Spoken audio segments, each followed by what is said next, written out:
উচ্চ ডিগ্রিধারী হোক, এই দেহটাকে তখন আর আদর করে যত্ন করে ঘরে উঠায় রাখে না, বরং আত্মীয় স্বজন পরিবার পরিজন চিন্তা করে যথা দ্রুত সম্ভব এই দেহটাকে গোসল দিয়া কাফন পরায়া জানাজা করে যত দ্রুত সম্ভব এনাকে কবরস্থ করতে হবে। অথচ জাগতিক জগতে আমার আপনার সবকিছুর প্রাধান্যতার ক্ষেত্রে ছিল এই দেহটা, কিন্তু রূহ বের হয়ে গেলে এই দেহের কোনো দাম নাই। আল্লাহ না করুক কারো ক্ষেত্রে যদি এমনটা হয় যে উনি জুমার নামাজে এসেছেন, এখানেই তিনি ইন্তেকাল করলেন, দেহ থেকে রূহটা বের হয়ে গেল। আমার তো মনে হয় যার 3 তলায় বাসা, 5 তলায় বাসা, 2 তলায় বাসা, এই বাসায় তাকে আর ঢুকানো হবে না। এখান থেকেই খাটিয়াটা নিয়ে বাসার নিচতলায় নিয়ে গোসল দিয়ে কাফন পরিয়ে আত্মীয় স্বজনকে দেখিয়ে কবরস্থানে পাঠিয়ে দেওয়া হবে। এটাই বাস্তবতা। এজন্য মানুষের মূল জিনিসটা হলো রূহ। আল্লাহ তাআলা এই রূহের কথা বলতেছেন যে তোমাদের সকলকে একটি প্রাণ থেকে বের করা হয়েছে, সৃষ্টি করা হয়েছে। রাসূলুল্লাহ সাল্লাল্লাহু আলাইহি ওয়াসাল্লামও বলেন আল্লাহ তাআলা আদম আলাইহিস সালাতু ওয়াস সালামকে বানিয়েছেন মাটি থেকে, আর আমাদেরকে বানিয়েছেন আদম আলাইহিস সালাম থেকে। হাদিসের মধ্যে এসেছে আল্লাহ তাআলা আদম আলাইহিস সালামের পৃষ্ঠদেশ তথা পিঠ থেকে কিয়ামত পর্যন্ত যত মানুষ আসবে, যত মানুষ এ দুনিয়াতে আছে, যত মানুষ দুনিয়া থেকে চলে গেছে, সকলের রূহ আল্লাহ তাআলা আদম আলাইহিস সালামের পৃষ্ঠদেশ থেকে বের করেছে। একজনের থেকে বের করছে, তার মধ্যে আবার কমে যায় নাই, কারণ একটা মোমবাতি থেকে কোটি কোটি মোমবাতি জ্বালানো সম্ভব। এতে ওই মোমবাতির আগুনে কোনো কমতি হবে না।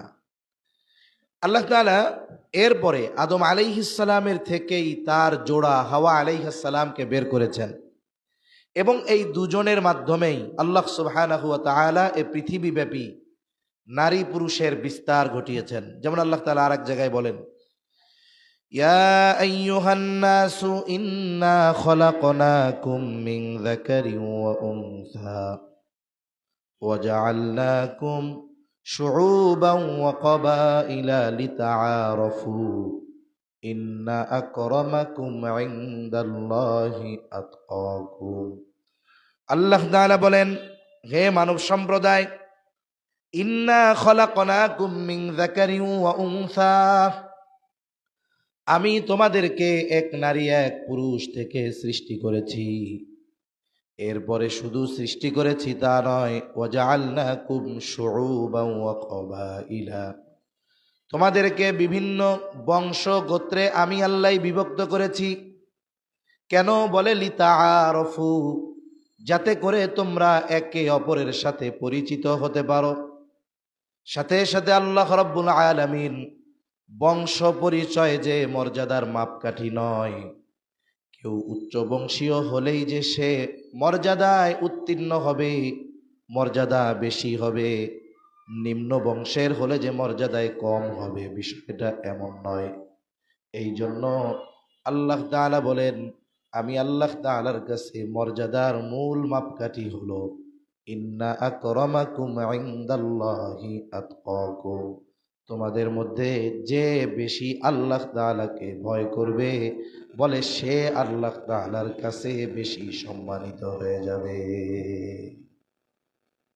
তাহলে আল্লাহ তাআলার কাছে সম্মানিত হওয়ার জন্য উচ্চ বংশের হওয়া লাগে না, অনেক শিক্ষিত হওয়া লাগে না, বরং তাকওয়াওয়ালা হতে হয়। এই তাকওয়ার স্টেজ আছে। একটা মানুষ যখন ঈমান আনায়ন করে, ঈমান আনার মাধ্যমে সে মুত্তাকির তাকওয়ার একেবারে নিম্ন স্তরে প্রবেশ করে। তার মানে এখন সে ঈমান এনেছে, ঈমান আনার মাধ্যমে সে মুত্তাকির একেবারে প্রথম শ্রেণীর মুত্তাকি হিসাবে বা সর্বনিম্ন স্তরে সে প্রবেশ করে। এখন সে ঈমানদার হলো, ঈমান আনার মাধ্যমে মুত্তাকি হলো। এরপরে মুত্তাকির আপার ক্লাসে যদি তাকে পৌঁছাতে হয়, আল্লাহ তাআলার কাছে যদি সর্বোচ্চ সম্মানিত হতে হয়, অবশ্যই তাকে ঈমান আনার পরে আল্লাহ তাআলার পক্ষ থেকে যত বিধি নিষেধ আদেশ নিষেধ আছে এগুলো তাকে মেনে চলতে হবে। এরপরে যে আল্লাহ তাআলার হুকুম আহকাম যত বেশি মেনে চলবে, সে তত মুত্তাকির লেভেল উপরে উঠতে থাকবে, আল্লাহ তাআলার কাছে তার সম্মান মর্যাদা আরো বাড়তে থাকবে। তা প্রথম বিষয় হলো সমগ্র মানুষের মধ্যে একটা সম্পর্ক আছে। এই সম্পর্কটা কি? বলে আমাদেরকে আল্লাহ তাআলা আদম এবং হাওয়া আলাইহিমাসসালাম এই দুইজন থেকে আল্লাহ আমাদের সৃষ্টি করেছেন। এই হিসাবে সব মানুষের, সে হিন্দু হোক, বৌদ্ধ হোক, খ্রিস্টান হোক কিংবা নাস্তিক, সকলের সৃষ্টির মূলে এই দুইজন আদম হাওয়া আলাইহিমাসসালাম। এই দিক দিয়ে সব মানুষের একটা কি আছে? সম্পর্ক আছে। আর মানুষ হওয়ার কারণে একটা মর্যাদা আছে, তা সৃষ্টিগত সম্পর্ক এইটা। কিন্তু আল্লাহ তাআলা সৃষ্টিগত সম্পর্কের চাইতে এই ঈমানের কারণে যেই সম্পর্ক মানুষের মধ্যে হয়, এটাকে আল্লাহ তাআলা প্রাধান্য দিয়েছেন বেশি। এজন্য আল্লাহ রাব্বুল আলামিন কোরআনুল কারীমের মধ্যে জানায় দেন, সৃষ্টিগত সম্পর্ক সকলের সবার মধ্যে থাকতে পারে, কিন্তু আমাদের মধ্যে ঈমানের সম্পর্কটা জরুরি। এই জন্য আল্লাহ তাআলা কোরআনুল কারীমের মধ্যে বলেন, ইন্নামাল মুমিনুনা ইখওয়াহ ফাআসলিহু বাইনা আখাওয়াইকুম ওয়াত্তাকুল্লাহ লাআল্লাকুম তুরহামুন। আল্লাহ তাআলা বলেন, ইন্নামাল মুমিনুনা ইখওয়াহ, মুমিন পরস্পর পরস্পর ভাই। এখন কি করবে তারা? বলে ফাআসলিহু বাইনা আখাওয়াইকুম, যদি দুই ভাইয়ের মধ্যে কোনো দ্বন্দ্ব লাগে, ফাআসলিহু বাইনা আখাওয়াইকুম, তুমি আরেকজন মুমিন, এই দুই মুসলমান ভাইয়ের মধ্যে দ্বন্দ্ব যদি লাগে, তুমি নিরসন করে দিবা, এটার বিবাদ মীমাংসা করে দিবা। মনে রাখো, ওয়াত্তাকুল্লাহ লাআল্লাকুম তুরহামুন, এই বিবাদ নিরসনের ক্ষেত্রে আল্লাহ তাআলাকে অবশ্যই ভয় করতে হবে। এজন্য অনেক সময় আছে যখন দুইজন মুমিনের মধ্যে দ্বন্দ্ব লাগে, নিরসনের জন্য যাদেরকে রাখা হয়, এরা এই সময় ভেজালটা না মিটাইয়া আরো এই ভেজালটা বাড়ানোর চেষ্টা করে, পানি আরো ঘোলা করে বেশি, এর দ্বারা তৃতীয় পক্ষকে সুযোগ দেওয়া হয়। ঠিক কিনা বলেন? এজন্য প্রথমে আমাদের কি করণীয়? সামাজিকভাবেও এই বিষয়টা খেয়াল রাখা দরকার, পারিবারিকভাবেও দরকার, আত্মীয় স্বজনের মধ্যেও দরকার। কারণ অনেক সময় একই পরিবারে দুই ভাইয়ের মধ্যে দ্বন্দ্ব হয় কি হয় না? ভাই বোনের মধ্যে দ্বন্দ্ব হয় কি হয় না? আত্মীয় স্বজনের মধ্যে যে কোনো কারণে মনোমালিন্যতা, দ্বন্দ্ব হয় কি হয় না? এক্ষেত্রে আমাদের কি করণীয় উচিত? বলে আমাদের উচিত হলো তাদের মধ্যে এই দ্বন্দ্ব সুষ্ঠুভাবে নিরসন করা। দ্বন্দ্ব নিরসন করতে গিয়ে কোনো পক্ষপাতিত্ব না করা, ওখানে কোনো পার্সিয়ালিটি না করা।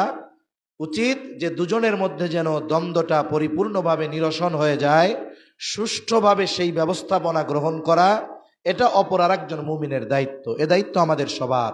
আমরা যদি দেখি যে বাজারে, দোকানে দুইজন মুমিনের মধ্যে দ্বন্দ্ব লেগেছে, ওখানে আমি উপস্থিত, আমার যদি অ্যাবিলিটি থাকে, আমার কি করা দরকার?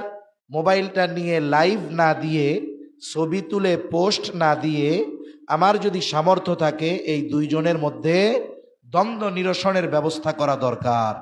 কিন্তু আমাদের মধ্যে এই জিনিসটার অভাব। তা সম্মানিত উপস্থিতি, আমাদের মধ্যে ঈমানের সম্পর্কটা হলো সবচাইতে গুরুত্বপূর্ণ এবং মজবুত একটি সম্পর্ক।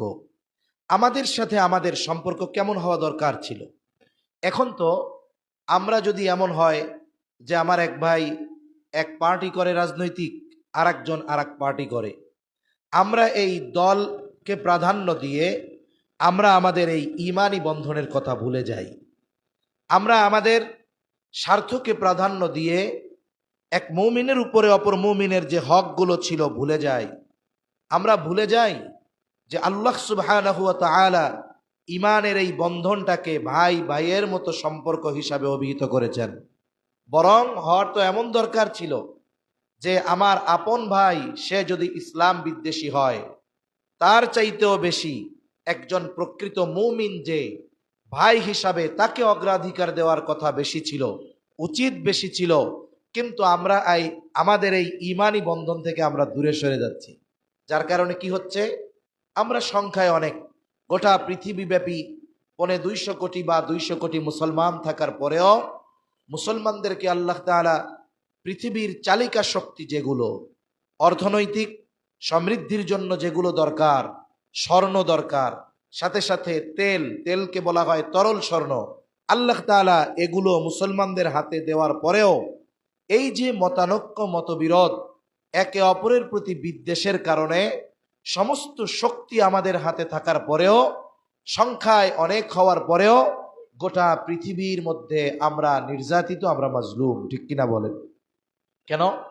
কারণ আমরা আমাদের দলকে প্রাধান্য দেই বেশি, আমরা আমাদের পার্টিকে প্রাধান্য দেই বেশি, কিন্তু উচিত ছিল সর্বাগ্রে ঈমানকে প্রাধান্য দেওয়া। আমার দলের কথা চিন্তা না করে একজন মুমিনের প্রতি আমার বেশি আকৃষ্ট হওয়া দরকার ছিল। কিন্তু আমরা কি করতেছি? আমরা আমার দলকে প্রাধান্য দিয়ে সামান্য স্বার্থের কারণে আরেকজন মুমিনকে হত্যা পর্যন্ত করতে আমরা দ্বিধাবোধ করতেছি না। আমাদের পরিস্থিতি এমন, আমাদের কর্মকাণ্ড এটার দ্বারা মনে হয় কিয়ামত খুব সন্নিকটে। কারণ কিয়ামতের অনেকগুলো আলামত আছে। কিয়ামতের আগে হারজ বেড়ে যাবে। জিজ্ঞাসা করা হলো, ইয়া রাসূলুল্লাহ এটা কি? নবীজি বলেন, হত্যা বেড়ে যাবে, খুন বেড়ে যাবে।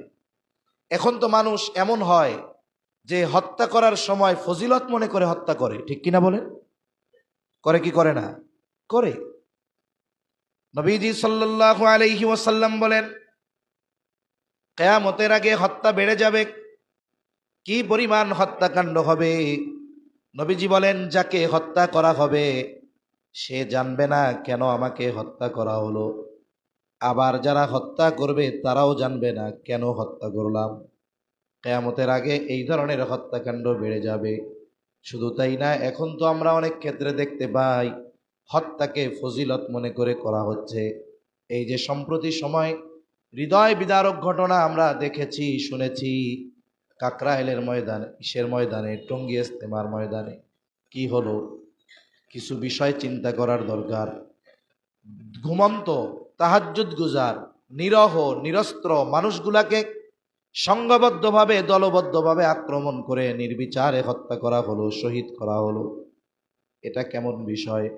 শুনেছি আমি, যদিও নিজ কানে শুনি নাই, আরেক ভাই বলতেছিলেন যে ওইখানে কিছু মানুষ অস্ত্র সহকারে ঢুকেছে, ঢোকার পরে বলতেছে এরা হইল উলামায়ে সু, এদেরকে যদি হত্যা করা হয় তাহলে সওয়াবের কাজ হবে, এদের মারলে কি হবে? সওয়াব হবে। নাউজুবিল্লাহ। রাসূলুল্লাহ সাল্লাল্লাহু আলাইহি ওয়াসাল্লাম বলেন, সিবাবুল মুমিনি ফুসুক ওয়া কিতালুহু কুফর। রাসূলুল্লাহ সাল্লাল্লাহু আলাইহি ওয়াসাল্লাম বলেন, কোন মুমিনকে গালি দেওয়া ফাসিক। মুমিনকে গালি দেওয়া কি? গুনাহ, ফাসিকি, এটা কবিরা গুনাহ। এখন মনে করেন আপনি যদি একজন মুমিনকে গালি দেন তাহলে এক নম্বরে গুনাহ তো হইল, দুই নম্বর যাকে গালি দিলেন, বকা দিলেন, তাকে যদি আপনি তার কাছ থেকে মাফ চেয়ে না নিতে পারেন তাহলে তার হক নষ্ট করা হলো। কিয়ামতের দিন এক নম্বর এই পাপের শাস্তি তো আছে, দুই নম্বর সাথে সাথে তার হক নষ্ট করার কারণে কিয়ামতের দিন এই হক নেকির দ্বারা অথবা তার থেকে গুনাহ নিয়ে এই হক তাকে আদায় করতে হবে। এরপরে নবীজি বলেন, কিতালুহু কুফর, মুমিনকে হত্যা করা কুফরের শামিল। দেখেন, একটা কবিরা গুনাহ, কেউ যদি কবিরা গুনাহ করে তাহলে সে গুনাহগার হবে, তবে গুনাহটাকে যদি গুনাহ মনে করে গুনাহগার হবে, তবে কাফের হবে না। একজন মানুষ একটা অন্যায় করতেছে, কথার কথা, মনে করেন সে মদ পান করতেছে, জঘন্য হারাম কাজ, কিন্তু মদ পান করাটাকে সে হারাম মনে করেই করে, তাহলে তার জঘন্য কবিরা গুনাহ হলো। কিন্তু কেউ যদি এই মদকে হারাম মনে না করে, মদ পান করে না ঠিক, কিন্তু মদকে হারাম মনে করে না, মদ পানকে হারাম মনে করে না, ও মদ পান করে পাপী হইছে কিন্তু কাফের হয় নাই, বেঈমান হয় নাই। আরেকজন মদ পান করে না ঠিক, কিন্তু মদ যে হারাম এটা সে মানে না, বলে ও মদ পান না কইরা বেঈমান হইছে। কেন? বলে মদ যে হারাম, আল্লাহ তাআলা এটাকে হারাম ঘোষণা করেছেন, এই হারামকে অস্বীকার করার কারণে সে বেঈমান। এখন বলেন, একজন মানুষকে হত্যা করা কুফরির শামিল। এখন এই কাজ করতে গিয়ে কেউ যদি ফজিলত মনে করে যে এই কাজ করলে সওয়াব হবে, হারামকে যদি কেউ সওয়াবের কাজ মনে করে কেউ যদি মদ পান করার সময় বিসমিল্লাহ বইলা মদ পান করে, কিচ্ছু বলা লাগবে না, আমার ফতোয়া দেওয়া লাগবে না, অটোমেটিকলি সে বেঈমান হয়ে যাবে। ঠিক কিনা বলেন? তাহলে বলেন, যারা মিছিল দিয়ে স্লোগান দিয়ে এই ঘোষণা দিল এদেরকে মারলে সওয়াব হবে, এই কথা বলে মারলো, এখন বলেন তাদের ক্ষেত্রে কি ফতোয়া হতে পারে? তাদের ঈমান আছে কিনা এ ব্যাপারেই তো সংশয় সন্দেহ আছে। ঠিক কিনা বলেন? একজন মুমিনকে হত্যা করা, একজন মানুষকে হত্যা করা, এটা গোটা মানব জাতিকে হত্যা করার শামিল। আল্লাহ তাআলা বলেন, মান কাতালা নাফসান বিগাইরি নাফসিন আও ফাসাদিন ফিল আরদ ফাকান্নামা কাতালান নাসা জামিআ ওয়া মান আহইয়াহা ফাকান্নামা আহইয়ান নাসা জামিআ। আল্লাহ রাব্বুল আলামিন বলেন, হত্যার পরিবর্তে হত্যা অথবা এমন ব্যক্তি যে ফিতনা ফাসাদ সৃষ্টি করে, এই দুই ধরনের অপরাধ ছাড়া যদি কেউ কোনো মানুষকে হত্যা করে, আল্লাহ তাআলা কোরআনুল কারীমের মধ্যে বলেন, ফাকাআন্নামা কাতালান নাসা জামিআ,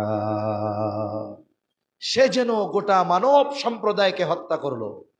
তাহলে অন্যায়ভাবে কোনো হত্যাকাণ্ড করা, এটা গোটা মানব সভ্যতাকে হত্যা করার শামিল। ওমান আহইয়াহা ফাকাআন্নামা আহইয়ান নাসা জামিআ। আবার দেখেন, তাকে কেউ অন্যায়ভাবে হত্যা করতে চাচ্ছিল, আপনার ক্ষমতা আছে, পাওয়ার আছে, আপনি তাকে ওই বিপদ থেকে বাঁচায়া দিলেন, তাকে হত্যা করতে দিলেন না। এই যে একটা মানুষকে আপনি বাঁচিয়ে দিলেন, আল্লাহ তাআলা বলেন সে যেন গোটা মানব সম্প্রদায়কে বাঁচিয়ে দিল। তাহলে মানব হত্যা এটা কত জঘন্য এক পাপ, কত বড় এক অপরাধ, অথচ আমরা এটাকে দ্বীনের দোহাই দিয়ে ফজিলত মনে করে অন্যায়ভাবে হত্যাকাণ্ড আমরা সংগঠিত করতেছি। আল্লাহ এই মানুষগুলাকে সহি বুঝ দান করেন, বলি আমিন। এই হত্যাকাণ্ড সংগঠিত কেন হয়েছে, কেন করা হয়েছে? আসলে তাবলীগ ইস্যুতে সাধারণ মানুষ অনেক কথা জানে না, সাধারণ মানুষ অনেক কিছু বুঝে না, যার কারণে অনেক কিছু তাদের কাছে অস্পষ্ট থেকে যায়। এই যে দ্বন্দ্বটা, যে ইতাআতি, তথাকথিত ইতাআতি আর আলমী শুরা তথা উলামা ইকরামের তত্ত্বাবধানে যারা তাবলীগ করেন, আর নির্দিষ্ট একটা ব্যক্তিকে অনুসরণ করে যারা তাবলীগ করেন, এই যে দ্বন্দ্বটা, এই দ্বন্দ্ব গোটা বিশ্বব্যাপী চলে আসতেছে। এখানে গোটা বিশ্বব্যাপী ডিভাইড হয়ে গিয়েছে, বাংলাদেশেও এর প্রভাব পড়েছে। তবে বাংলাদেশে কোনো পক্ষের কার্যক্রমকে চূড়ান্তভাবে বন্ধ করে দেওয়া হয় নাই। তবে বলা হয়েছে, যেহেতু একজন ব্যক্তি প্রশ্নবিদ্ধ, সুতরাং ওই ব্যক্তি যদি এদেশে আসে বিশৃঙ্খলা সৃষ্টি হওয়ার সম্ভাবনা রয়েছে, উনি না আসলেই ভালো হয়। কিন্তু দেখা যাচ্ছে ওই গ্রুপ বারবার ষড়যন্ত্র চক্রান্ত অব্যাহত রাখতেছে। আমরা তো অনেক সময় মনে করতাম এই ষড়যন্ত্রের গোড়া মনে হয় বাংলাদেশের মধ্যেই আছে, কিন্তু গত 2 দিন নয়া দিগন্তের একটি রিপোর্ট বিশেষ করে দেখে এখন তো মোটামুটি আমরা সুনিশ্চিত হয়ে গেলাম যে তাদের এই ষড়যন্ত্র, এর শেকড় বাংলাদেশে নয়, বরং এর শেকড় আরো গভীরে। ঠিক কিনা বলেন? যেটা আমাদের সার্বভৌমত্বের জন্য হুমকি, যেটা আমাদের রাষ্ট্রের জন্য হুমকি। বরং একটা জিনিস বুঝতে হবে, আপনি একটা কাজ করেছেন, এ কাজটা মন্দ হওয়ার পরেও সর্বপ্রথম আপনাকে বাহবা কে দিল? কোন ব্যক্তি বাহবা দিল? ব্যক্তির দিকে খেয়াল করেও অনেক সময় ওই কর্মটা ভালো না মন্দ এটা নির্ণয় করা যায়। আমরা দেখেছি যে স্বৈরাচারের দোসরেরা তাদের পক্ষ অবলম্বন করে তাদের পেজগুলোতে তারা পোস্ট দিচ্ছে। এটা প্রথমে সংশয় লাগলো, পরবর্তীতে নয়া দিগন্তের রিপোর্টের দ্বারা এটা মোটামুটি স্পষ্ট হয়ে গিয়েছে যে বাংলাদেশে একটা অস্থিতিশীল পরিবেশ তৈরি করার জন্য, বাংলাদেশে একটা বিশৃঙ্খলা সৃষ্টি করার জন্য একটা গ্রুপ এদেরকে ব্যবহার করতেছে। কারণ আমরা দেখেছি যে জুলাই বিপ্লবের পরে ওই গ্রুপটা বিভিন্ন সুরাত সিরাত পরিবর্তন করে বারবার এসেছে। এখন এই সুরাতেও আসতে পারে, এটা তো আর অসম্ভব নয়। ঠিক কিনা বলেন? এটার বাস্তবতা। এখন দেখেন, গত 5 নভেম্বর উলামা ইকরাম সরওয়ার্দী উদ্যানে উলামা তলাবা সাধারণ তাবলীগের সাথী যারা উলামায়ে কেরামের সাথে তত্ত্বাবধানে দাওয়াতি কাজ করেন সবাইকে নিয়ে ডাকা হয়েছে। ওইখানে আলটিমেটামও দেওয়া হয়েছে। কি হয়েছে? বলা হয়েছে যে এইবারের ইজতেমা 2 পর্বেই হবে, আলমী শুরার অধীনে হবে তথা উলামায়ে কেরামের তত্ত্বাবধানে হবে। এটা চূড়ান্ত সিদ্ধান্ত ছিল।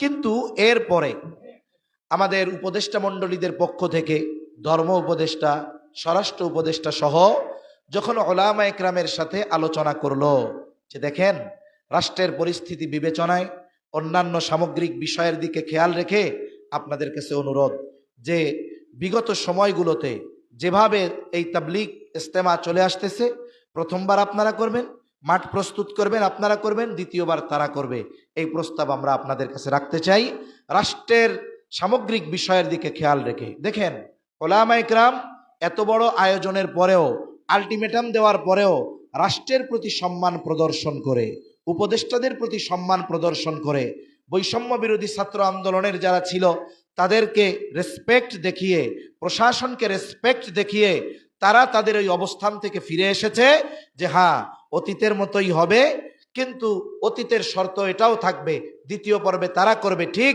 তবে বিতর্কিত যেই ব্যক্তি সাদ কামদৌলভী উনি আসতে পারবে না। প্রশাসন বলছে ঠিক আছে, কোনো অসুবিধা নেই। অতীতে যেভাবে হয়েছে, জোড় হয়েছে, জোড়ের পরে আলমী শুরার অধীনে মাঠ প্রস্তুত করার কার্যক্রম আমাদের অধীনেই চলেছে। বিভিন্ন মানুষ, ওলামা, তলাবা, সাধারণ মানুষ যে যখন সুযোগ পেয়েছে ওখানে গিয়ে কিছু খেদমত করেছে, কাজ আঞ্জাম দিয়েছে। ওই ধারাবাহিকতায় এবারও মাঠ প্রস্তুতের কাজ চলতেছে। কিন্তু হঠাৎ করে এই গ্রুপ, এদের মাথার মধ্যে উঠছে ওরা জোড় করবে। জোড় কোথায় করবে? বলে ইজতেমার ময়দানে করতে হবে। এরা হাতে নিল কাদের? বলে সমন্বয়কদের সাথে এরা পরামর্শ করতেছে। প্রশাসনকে উপেক্ষা করে, উপদেষ্টা মণ্ডলীকে উপেক্ষা করে, যেহেতু রাষ্ট্র পরিচালনার দায়িত্বে কিছু মানুষ আছেন, এদের সাথে পরামর্শ আগে করার দরকার ছিল, কিন্তু এদেরকে ওভারটেক করে ওরা ছাত্র সমন্বয়কদের সাথে আলোচনা করছে। হ্যাঁ, করুক। ছাত্ররাও তাদের আশ্বাস দিয়েছে যে যেহেতু এখানে একটা মতবিরোধ আছে, আমরা উভয় পক্ষের সাথে কথা বলে একটা সিদ্ধান্ত দিব, এরপরে আপনারা ময়দানে যাবেন। কি হলো? রাতে তাদের সাথে কথা বলে আসছে। ওখান থেকে তারা আলমী শুরার অধীনে যারা উলামায়ে কেরাম আছেন তাদের সাথে কথা বলে একটা সিদ্ধান্ত দিবে, এরপরে ওরা মাঠে ঢুকবে। শর্ত হলো এইটা। কিন্তু কি হলো? রাত 3টার সময় যখন কাকরাইলে সমন্বয়করা আলোচনা করতেছে, চূড়ান্ত সিদ্ধান্ত আসার আগেই এই সাদপন্থী সন্ত্রাসীরা, উগ্রবাদীরা সশস্ত্র অবস্থায় হাতে লাঠি, ক্রিস নিয়ে, তলোয়ার নিয়ে, ছুরি নিয়ে মাঠে প্রবেশ করে তাহাজ্জুদ গুজার কিছু মানুষ, ঘুমন্ত মানুষ আর অল্প কিছু পাহারাদার, এই নিরস্ত্র মানুষগুলাকে পেয়েছে, এদেরকে অস্ত্র দিয়ে আঘাত করে হত্যা করে ফেলছে। দেখেন, গত এক টার্মে এটা হয়েছে। 2018 সালের 1 ডিসেম্বর নৃশংসভাবে হঠাৎ আক্রমণ করে তাবলীগের সাথীদের হত্যা করে তুরাগ নদীর মধ্যে লাশ ভাসায় দিছে। এখন যেই বিষয়টা এত হৃদয় বিদারক, এরপরেও আলোচনা সমঝোতার মাধ্যমে ওই সময় কোনো মামলা হয় নাই, যাক একটা ক্ষমা ঘোষণা করা হয়েছে, এরপরে কাজবাজ ওইভাবে চলতেছে। কিন্তু সময়ের সাথে সাথে আমরা কি দেখলাম? যে আসলে কয়লা ধুইলে ময়লা যায় না। কয়লা ধুইলে কি যায় না? ময়লা যায় না। খাসলাত মানুষের পরিবর্তন হয় না। নবীর একটা হাদিস আছে, একটা উপমা আর কি, যে পাহাড় ধাক্কা দিয়ে সরিয়ে ফেলেছে এটা বিশ্বাস করা যায়, কিন্তু একটা মানুষের খাসলাত পরিবর্তন হয়ে গেছে এটা বিশ্বাস করা কঠিন। তাদের মধ্যে এরকম উগ্রবাদী বক্তব্য। একজন আব্দুল্লাহ মাসরুর একজন ব্যক্তি, তিনি কিতাব একটা লিখছেন যে সাদ সাহেবের আনুগত্য যারা করবে না তাদেরকে হত্যা করা ওয়াজিব। নাউজুবিল্লাহ বলেন। তাদেরকে হত্যা করা ওয়াজিব। সাধারণ মানুষ যারা দিন সম্পর্কে অজ্ঞ, তাদের মাথায় যদি এটা ঢুকিয়ে দেওয়া হয় যে যারা সাদ সাহেবকে আমির মানে না এদের হত্যা করা ওয়াজিব, তাহলে তো কারোরই আর বাঁচার উপায় থাকবে না। এখন কি হলো? এই মস্তিষ্কগুলো বিকৃত হলো তাদের এই বক্তব্যের দ্বারা। তাদেরকে বোঝানো হলো ওদেরকে পিটাইলে সওয়াব হয়, এজন্য পিটাও। আরো ফতোয়া দিছে যে হত্যা করা ওয়াজিব সাদ সাহেবরে যারা আমির মানবে না, তাইলে তাদের দৃষ্টিতে যারা সাদ সাহেবকে আমির মানে না তাদেরকে হত্যা করা ওয়াজিব, আর ওয়াজিব আমল যদি করে তার সওয়াব হবে না গুনাহ হবে? সওয়াব হবে। এখন তারা এই সওয়াবের নিয়তে আমাদেরকে হত্যা করার চেষ্টা করতেছে। অবস্থাটা কি হলো চিন্তা করেন। এই সরল মনা মুসলমান সাধারণ মানুষ যারা এক সময় পাপাচারে লিপ্ত থাকতো, তাবলীগের ওসিলায় কমপক্ষে 5 ওয়াক্ত নামাজ পড়তো, এই মানুষগুলোকে ব্যবহার করে আমরা এখন সন্ত্রাসী বানায় দিচ্ছি। বরং হুমকি ধামকি তো এরকমও দেয়, বলে আমাদের সাথে সাথী যারা আছে এদের এখন মাথায় পাগড়ি, মুখে দাড়ি দেখলে কি হবে? এরা এক সময় ডাকাত ছিল, এক সময় সন্ত্রাসী ছিল, অস্ত্রধারী ছিল, প্রয়োজনে আমরা আমাদের পুরাতন চেহারায় আবার ফিরে আসব। আমরা মনে করতাম এটা মনে হয় হবে না, কিন্তু তাদের কর্মকাণ্ডের দ্বারা বুঝলাম কয়লা ধুইলে ময়লা যায় না, কয়লা ধুলে ময়লা যায় না, খাসলাত এত সহজে পরিবর্তন হয় না। এজন্য আমাদের দাবি কি? সুষ্ঠু তদন্তের মাধ্যমে যেই মানুষগুলো রাষ্ট্রকে অবজ্ঞা করেছে, যে মানুষগুলো প্রশাসনকে অবজ্ঞা করেছে, যে মানুষগুলো ছাত্র জনতার চূড়ান্ত সিদ্ধান্ত আসার আগে সকলকে অ্যাবাউট করে কার সিদ্ধান্তে, কার পরামর্শে চূড়ান্ত সিদ্ধান্ত হওয়ার আগে সশস্ত্র অবস্থায় গেট ভেঙে তাবলীগের ওই ইস্তেমার ময়দানে প্রবেশ করা হলো, এই মাস্টার মাইন্ড যারা, এদেরকে খুঁজে বের করা দরকার, ঠিক কিনা বলেন? এদেরকে খুঁজে বের করে শাস্তি দিলে তখন আসল অবস্থা জানা যাবে যে এই প্ল্যানগুলো পৃথিবীর কোন জায়গা থেকে হচ্ছে, কাদের মাধ্যমে হচ্ছে, যে শান্তিপূর্ণ এই দেশে বারবার বিশৃঙ্খলা সৃষ্টির অপচেষ্টা কেন করা হচ্ছে। ওলামায়ে কেরাম মেনে নিয়েছেন উপদেষ্টা মণ্ডলীর কথা, রাষ্ট্রের কথা চিন্তা করে। ওরা মনে করেছে এই মেনে নেওয়ার মাধ্যমে তারা মনে হয় দুর্বল হয়ে গেছে। আসলে বিষয়টা এমন নয়। আমাদের অভ্যাস হলো আমরা মানুষের উদারতাকে দুর্বলতা মনে করি। একজন মুআদ্দাব মানুষ, ভদ্র মানুষ, সে যদি সহসায় কোনো কথা মেনে নেন, আমরা মনে করি লোকটা মনে হয় আমারে ডরাইছে, আমারে ভয় পাইছে। আসলে বিষয়টা এমন নয়। উদারতাকে দুর্বলতা ভাবার কোনো সুযোগ নাই, বরং একটা মানুষ তো উদার তখন হতে পারেন যখন তার দিলটা উদার হয়, ঠিক কিনা কর?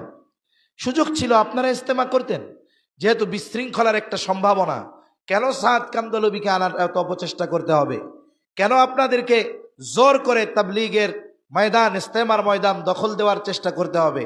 তার মানে এখানে কোনো দুর্বিসন্ধি আছে। আমরা চাই এদেশে দাওয়াতে তাবলীগের কাজ চলবে, গোটা পৃথিবীতে এটা চলবে, কারণ অনেক মানুষ এই তাবলীগের মাধ্যমে দ্বীনের পথে এসেছেন। আমার বাসা জাহাঙ্গীরনগর ইউনিভার্সিটির পাশে। এখানে যেমন ধর্ষণের সেঞ্চুরি পূরণ করা ব্যক্তিও আছে, ছিল, ওখানে ওইরকম অনেক বুজুর্গ স্টুডেন্টও আছে যারা ক্লাস করে, পড়াশোনা করে, কিন্তু নজরটা কোনো সময় বেগানা নারীর দিকে দেয় না। একটা দুইটা নয়, শত শত স্টুডেন্ট আছে, পাঞ্জাবি পায়জামা পরে ক্লাস করে, লম্বা দাড়ির আছে, সুন্নাতের উপরে আমল করে। এর অধিকাংশ বললেও মনে হয় ভুল হবে, বলা যায় একেবারে পুরোপুরি যারা সুন্নত লেবাসে চলে, এর পেছনে সবচাইতে বড় অবদান এই দাওয়াত ও তাবলীগের। এমন একটা মোবারক মেহনতকে প্রশ্নবিদ্ধ করতে চাচ্ছে যারা, তাদেরকে উচিত প্রশাসনিকভাবে যথাযথ শাস্তির ব্যবস্থা করে এবং এই সন্ত্রাসী গ্রুপের কার্যক্রম এদেশে নিষিদ্ধ করে আলমী শুরার অধীনে উলামায়ে কেরামের তত্ত্বাবধানে এই দাওয়াত ও তাবলীগ এদেশে পরিচালিত হবে। এই ব্যবস্থা প্রশাসন, রাষ্ট্রের করা, ঠিক কিনা বলেন? কেন? তাবলীগের ইতিহাস যদি আমি পেছন দিকে টানতে যাই, এ বাংলাদেশের ভূখণ্ডে তাবলীগের কার্যক্রম কোনো ইঞ্জিনিয়ার, ডাক্তারের মাধ্যমে শুরু হয় নাই। এ বাংলাদেশে তাবলীগের কার্যক্রম শুরু হয়েছে আলেমদের মাধ্যমে। শামসুল হক ফরিদপুরি সদর সাহেব হুজুর রহমাতুল্লাহ আলাই, ওনার মাধ্যমে এদেশে দাওয়াত ও তাবলীগের কার্যক্রম শুরু হয়েছে। এই ধারার দাওয়াতের এটা একটা শাখা। দাওয়াত ও তাবলীগ ই দিন এটা বলার সুযোগ নাই। এটা তাবলীগের দিন প্রচারের একটা শাখা, মাধ্যম। এটাই যে দিন এটা বলার সুযোগ নাই। অনেকে বলে তাবলীগে না গেলেই বেঈমান, চিল্লা না লাগাইলে তার ইমান ঠিক নাই। এটা যারা বলে মাত্রাতিরিক্ত বাড়াবাড়ি করে। এটা দিন প্রচারের একটা শাখা, দিন শেখার একটা শাখা, কিন্তু এটাই দিন এটা বলার কোনো সুযোগ নাই। এটা দিনের একটা ফুরু, দিনের একটা শাখা। এটা চলতেছে, মানুষের কল্যাণ হচ্ছে, উপকার হচ্ছে, ভালো হচ্ছে, এ কাজ চলবে, চলতেছে। তা সদর সাহেব হুজুর রহমাতুল্লাহ আলাইহের মাধ্যমে শুরু হইল। প্রথম আমিরকে বলে আব্দুল আজিজ রহমাতুল্লাহ আলাই, বাংলাদেশের সদর সাহেব হুজুরি তারা আমির বানাইছেন। ওই বাগেরহাটের উদয়পুর প্রত্যন্ত এক অঞ্চলে প্রথম মারকাজ। কিন্তু যেই কাজটা আন্তর্জাতিকভাবে চলে, যেই কাজটাকে জাতীয়ভাবে সম্প্রসারণ করার দরকার, ওই বিষয়ের মূল কেন্দ্র ওইখানে থাকলে তো হবে না। কারণ বাংলাদেশের অনেক কোম্পানি আছে যার ফ্যাক্টরি সব চট্টগ্রাম, কিন্তু হেড অফিস ঢাকায়। শুধু একটা রুম নিয়ে হেড অফিস বানায় রাখছে ঢাকায়। তার মানে হেড অফিস মানে কি? ফ্যাক্টরি যেখানেই থাক, এটাই হলো মূল। এজন্য তাবলীগের মূল কেন্দ্র এটাও রাজধানীতে স্থানান্তর করা দরকার। এই প্ল্যানটাও সদর সাহেব হুজুর রহমাতুল্লাহ আলাইহির ছিল। 1966 সালে এই যে কাকরাইলে, এখানে প্রথম ইজতেমা হয়। এগুলো সব ওলামা ইকরামের পরামর্শে হয়েছে, ওলামা ইকরামের তত্ত্বাবধানে হয়েছে। এখন বলতে পারেন হুজুর, তাইলে আপনারা এই কাজ থেকে দূরে সরে গেছেন কেন? একটা বিষয় হলো, আগেই বলেছি, তাবলীগ ই দিন নয়, বরং তাবলীগ দিনের একটা ফুরু। দিনের আরো অনেক কাজ আছে, দার্স তাদরিসের প্রয়োজন আছে। বাতিল যখন কোনো কথা বলবে, কেউ যখন ইসলামের অপব্যাখ্যা করবে, এদের বিরুদ্ধে প্রতিবাদ করার দরকার আছে। কেউ যদি লেখনির মাধ্যমে ইসলামকে বিকৃত করতে চায়, তার প্রতিবাদ করার দরকার আছে। হাদিসের দর্স দরকার আছে, মানুষদেরকে কোরআন শেখানোর দরকার আছে, হাদিস শেখানোর দরকার আছে, মসজিদে ইমামতির দরকার আছে। এখন বলেন, একজন যদি শুধু ওই চিল্লায় গিয়েই বৈশা থাকে সারা জীবন, মাদ্রাসায় হাদিস পড়াবে কে? অনেকে বলে যে এনরা হাদিস পড়াইছে কিন্তু ইমানদার হইতে পারে নাই, এনরা মসজিদের ইমাম, ইমানদার হইতে পারে নাই। কয় কেন? কয় খুরুজ ফি সাবিলিল্লাহ করে নাই তো, আল্লাহর রাস্তায় বাইরে হয় নাই তো। তাইলে যেই বেটা 30 বছর ধরে বুখারী শরীফ পড়ায়, যেই বেটা 30 বছর ধরে তাফসির পড়ায়, তাহলে সে শয়তানের রাস্তায় আছে মনে হয় না? এই যে চিন্তাধারা যখন তাদের মধ্যে ঢুকে গেছে, তাবলীগ ই দ্বীন, চিল্লায় না গেলে, সাল না লাগাইলে সে আলেম না, ওই আলেমের ফতোয়া নেওয়া যাবে না। এই চিন্তাগুলো যখন তাদের মধ্যে ঢুকছে, বলেন তো এই চিন্তাগুলো ভ্রান্ত চিন্তা না সঠিক চিন্তা? এখন যখন তারা এই ভ্রান্ত চিন্তা লালন করা শুরু করছে, তখন কি হয়েছে? তখন তাদেরকে সংশোধনের জন্য আবার আলেমদেরকে হাত দেওয়া লাগতেছে। নাইলে তো আমরা তো কখনো এমনটা করি নাই। আজ থেকে 10, 12, 15 বছর আগেও আমরা দেখেছি, আমরা বড় বড় মাদ্রাসায় পড়েছি, তখন কি দেখছি? তাবলীগের সাথী ভাইয়েরা এসেছেন, মসজিদের যিনি খতিব, মাদ্রাসার শাইখুল হাদিস, কিন্তু তিনি কি করলেন? একজন ইঞ্জিনিয়ার, একজন ডাক্তার, তাবলীগের মেহনতে সময় দেন। উনি নিজে জুমার দিন এই মেম্বার ছেড়ে ওনারে সম্মান দিয়ে উঠায় দিছে যে আপনি আজকের বয়ানটা করেন। শাইখুল হাদিস সামনে বসে বয়ান শুনছে। আর মনে রাখবেন, আলেম আর আওয়াম, দুইজন আবেদ যতই হোক না কেন, আলেম আবেদ আর আওয়াম আবেদের মধ্যে তফাৎ আছে। আল্লাহর নবীও তো পার্থক্য বলে দিয়েছেন, ফজলুল আলিমি আলাল আবিদি কাফজলি আলা আদনাকুম। একজন আবেদ আর আরেকজন আলেমের মধ্যে পার্থক্য কেমন? বলে তোমাদের মধ্যে আমার আর তোমাদের সাথে পার্থক্য যেমন, বলে একজন আলেম আর আবেদের মধ্যে পার্থক্য হলো তেমন। তোমাদের মধ্যে আমার ফজিলত যেমন, বলে আওয়ামের মধ্যে একজন আলেমের ফজিলত এরকম। এখন ওই আলেম যখন ডাক্তার সাহেবরে উঠায় দিছে মেম্বারের উপরে, সব ডাক্তার তো আবেদ হইছে ঠিক, সবাই তো আর নফসকে কন্ট্রোল করতে পারে নাই। ও চিন্তা করে, হায় রে, আমিও তো এই জায়গায় বসার যোগ্য, হুজুর নিচে বৈশা বয়ান শুনতেছে আমার, তাহলে আমারটাই বেশি প্রয়োজনীয় মনে হয়। এই যে চিন্তাধারার পরিবর্তন, আস্তে আস্তে তারা ইলমের বিকৃতি, চিন্তাধারার বিকৃতি যখন আসছে, বক্তব্যের বিকৃতি যখন এসেছে, তখন এদেরকে পরিশুদ্ধ করার দরকার হয়ে দাঁড়াইছে। এক মসজিদে, মানে আমি বিশৃঙ্খলা সৃষ্টি না করার জন্য এখানে কিছু বলি নাই, আমিও গেছি একদিনের জন্য, আমি তো চিনি না কাউরে, বারান্দায় বসে আছি, আমাদের ওই ভাইয়েরা, তাদের মধ্যে একজন বয়ান করতেছে। কি বয়ান করতেছে? সাথী ভাইদেরকে নিয়ে বলতেছে, শোনেন, যখন কেউ আল্লাহর রাস্তায় খেদমত করতে থাকে, আল্লাহর রাস্তায় সময় লাগাতে থাকে, বলে আল্লাহ তাআলা তার দ্বারা কেমন কাজ নেন? বলে কিছু কিছু ক্ষেত্রে আল্লাহ তাআলা তাদের থেকে নবীদের চাইতেও বেশি কাজ নেন। নাউজুবিল্লাহ বলেন। এই পৃথিবীতে কোন মুবাল্লিগ আছে যে নবীদের চাইতে বেশি খেদমত করবে দ্বীনের জন্য? একথা বলার দ্বারা নবীদেরকে খাটো করা হয়েছে। উচিত তো ছিল আমি যদি স্থানীয় হইতাম, টাস টাস করে দুইটা মুখের মধ্যে মেরে দিতাম আর বলতাম তোর ঈমান নবায়ন কর তুই আগে। তোর এই তাবলীগ কে করতে বলেছে? যেটা বক্তব্যের দ্বারা সাধারণ মানুষকে বলতেছিস, এরা তো বুঝে না। তোরা নবীদের শানকে ছোট করতেছিস। এক একজন নবী দ্বীনের জন্য যেই পরিমাণ দাওয়াত দিয়েছে, বলে খেদমত করতে করতে নাকি নবীর চাইতে বেশি খেদমত আল্লাহ তাদের মাধ্যমে নিবে। নাউজুবিল্লাহ বলেন। এখন বলেন তো, এই ধরনের বিভ্রান্ত, এই ধরনের কথা যে মানুষগুলো বলে, মানুষদেরকে এই কথাগুলো যারা বিশ্বাস করায়, যারা নবীদের দোষ ত্রুটি বলে বেড়ায়, নবীদেরকে বলে যে মূসা আলাইহিস সালাম নাকি ভুল করছে, কি করছে, বলে দাওয়াতের কাজ ছাইড়া দিয়া উনি তাওরাত কিতাব আনার জন্য তুর পাহাড়ে গেছে, বলে এই জন্য নাকি ওই বনি ইসরাইল বিভ্রান্ত হয়ে গেছে। নাউজুবিল্লাহ বলেন। এখন তুর পর্বতে মূসা আলাইহিস সালাম রে তাওরাত আনতে কে বলছিল? আল্লাহ নিয়ে গেছে। তাহলে দোষটা তো আল্লাহরে দিয়ে দিল কেমন যেন। আল্লাহ ডাইকা নিছেন কেন? যার কারণে মূসা গেছে, মূসা যাওয়ার কারণে বনি ইসরাইল গো বাছুরের পূজা শুরু করে দিছে। এদের কথার যদি চুলচেরা বিশ্লেষণ করা হয়, দেখা যাবে এই সব বক্তব্যের মাধ্যমে শুধু বিভ্রান্তি নয়, অনেক কুফুরি প্রকাশ পেয়ে যায়, এমন অবস্থা তাদের হয়েছে। এজন্য তাবলীগ এটা চলবে। অনেকে বলে বন্ধ করে দেন, না, বন্ধ করার সুযোগ নাই। তবে তাবলীগ চলবে যারা তাবলীগের সঠিক বুঝ যাদের মধ্যে আছে, ওলামায়ে কেরামের তত্ত্বাবধানে এই তাবলীগ চলবে।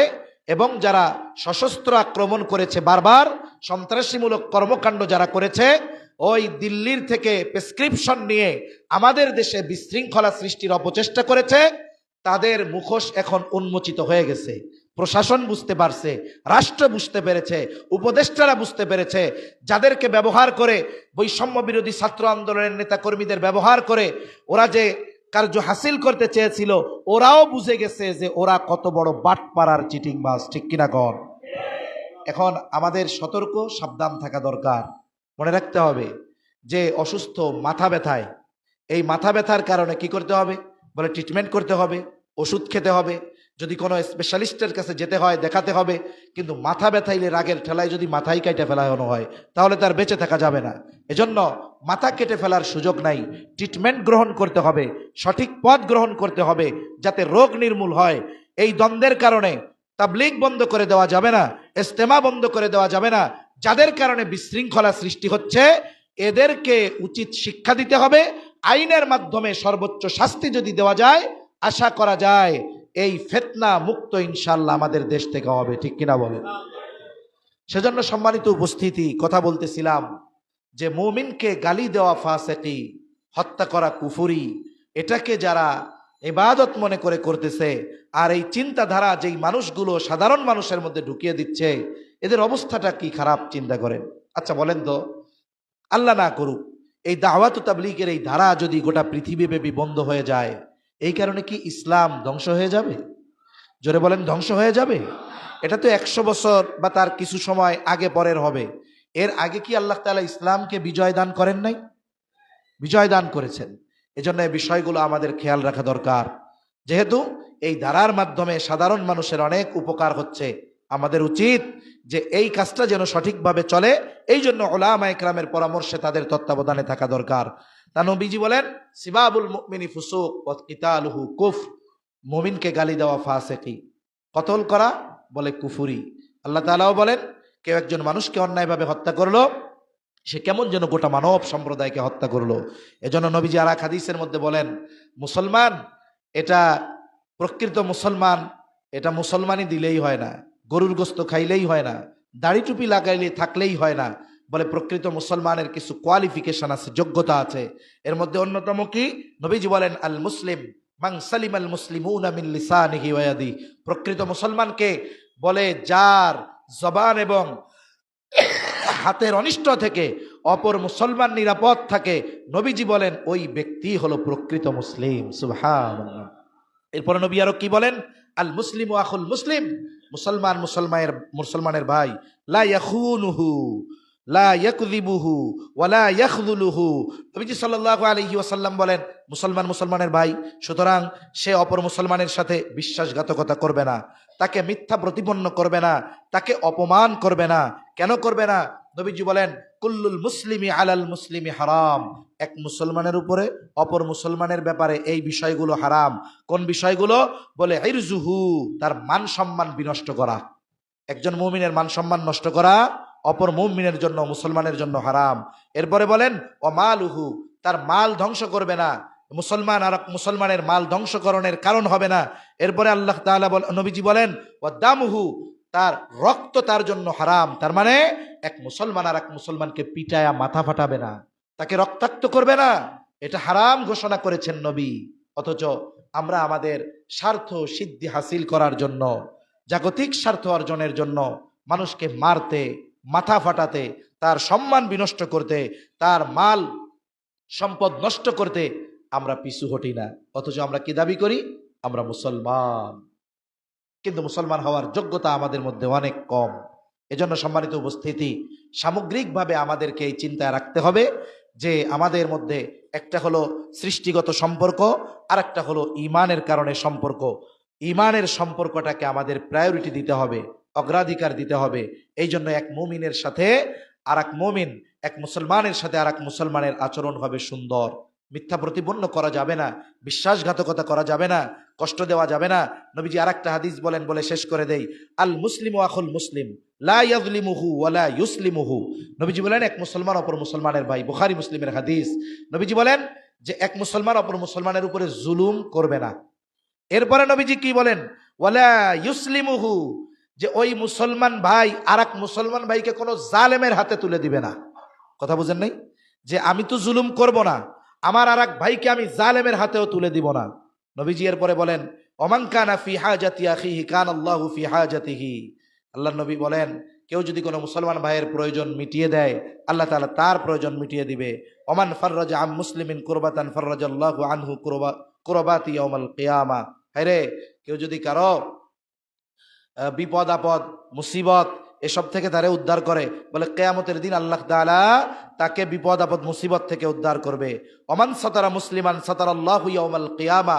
নবীজি বলেন কেউ যদি কোনো মুমিন ভাইয়ের দোষ ত্রুটি গোপন করে, কিয়ামতের দিন আল্লাহ তাআলাও তার দোষ ত্রুটি গোপন করবে।